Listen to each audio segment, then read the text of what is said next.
Invitamos hoy a todos los fieles cristianos que nos van siguiendo por video en sus computadoras a meditar en el texto del libro del profeta Isaías, capítulo 58, versículo del 7 al 10.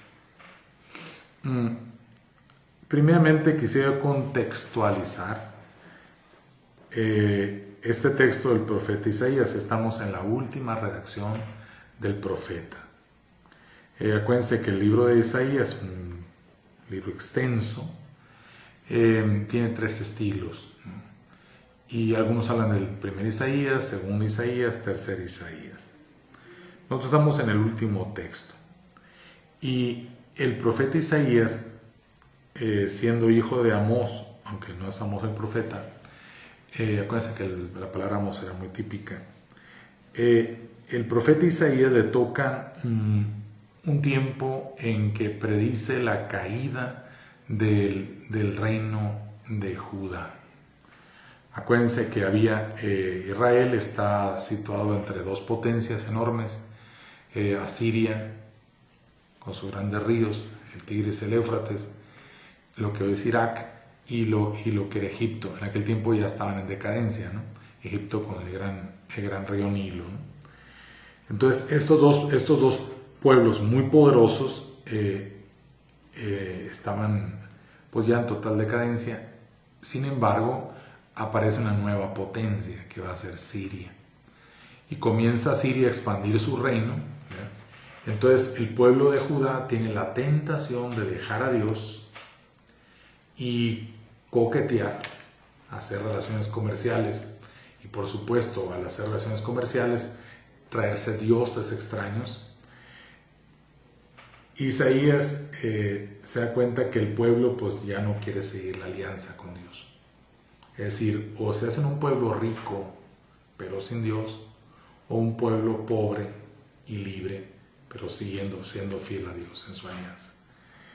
Entonces el profeta Isaías invita otra vez al pueblo a retomar el tema de la luz, que es lo que escuchamos hoy.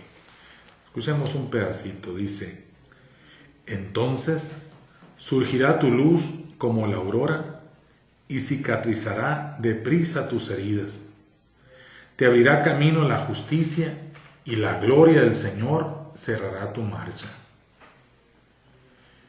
Entonces vean ustedes que Isaías invita un testimonio, un compromiso responsable de parte del discípulo de la fe, ¿no?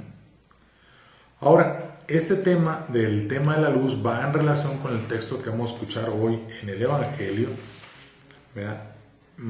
San Mateo capítulo 5, versículo 13 al 16, donde es el tema de: ustedes son la luz del mundo, ustedes son la sal de la tierra. Bien, pero ¿de qué estamos refiriéndonos? ¿A qué se entiende esto del tema de la luz? Isaías toma el tema de la luz, o sea, la presencia de Dios, la vivencia de Dios, usa la palabra luz, ¿no?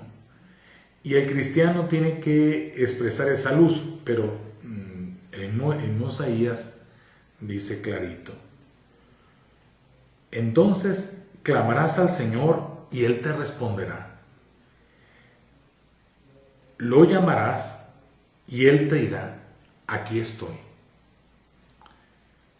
Pero precisa, dice: cuando renuncies a oprimir a los demás y destierres de ti el gesto amenazador y la palabra ofensiva, cuando compartas tu pan con el hambriento y sacie la necesidad del humillado, brillará tu luz en las tinieblas y tu oscuridad será como el mediodía. Es decir, Isaías, haciendo una radiografía espiritual de su pueblo, él descubre que el pueblo judío tiene la tentación de vivir un divorcio espiritual. Es el pueblo llamado por Dios, es el pueblo escogido entre todos los pueblos para ser el maestro de la fe. Pero este pueblo escogido por Dios, el pueblo de la alianza, el pueblo propiedad de Dios, tiene la tentación de alejarse, irse por otro camino. Es decir, olvidarse del pobre, del desvalido, del inocente, del pequeño, del débil. Algunos autores creen que este tercer Isaías es el hombre que vivió la crueldad del exilio. Acuérdense que el pueblo fue, este pueblo judío había sido desterrado en tiempos de Ciro o después de su hijo Nabucodonosor. El pueblo vivió en Babilonia y ahora vuelve el pueblo de regreso a la tierra donde habían vivido. El pueblo viene del destierro, pero este destierro vienen pobres, humildes, sencillos. Y tienen los que no se movieron, los que se quedaron ahí, tienen la tentación de vivir en la injusticia. Entonces, para Isaías, este nuevo regreso, este retorno de los judíos del exilio a la tierra prometida, debe ser no solamente un retorno físico, sino un retorno al verdadero Dios de la alianza, que es el retorno a la justicia. Pero, volviendo al punto fundamental, el texto de Isaías nos recuerda la tentación de la religión, de que no es únicamente salvar el nombre de Dios, sino que Dios viene a salvar al hombre.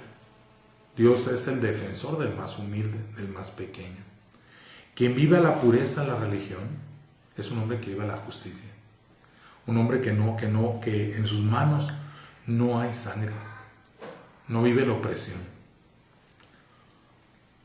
Oremos pues para que este texto de Isaías vuelva a tener resonancia en nuestro siglo.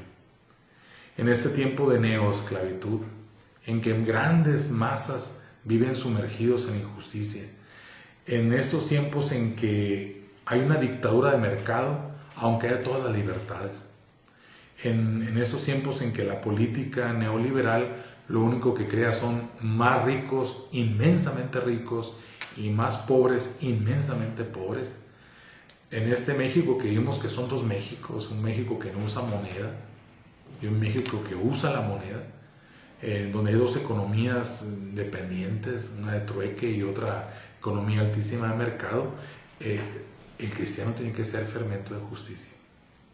Es decir, la pureza de la religión es donde se alaba a Dios, se glorifica a Dios, pero también se construyen en este mundo, en esta tierra, relaciones de mansedumbre, relaciones de justicia, de luchar por la justicia, por el pobre, por el desvalido. Que este texto, pues, nos invita entonces a replantear nuestras categorías y a vivir, como dice Isaías, en la luz.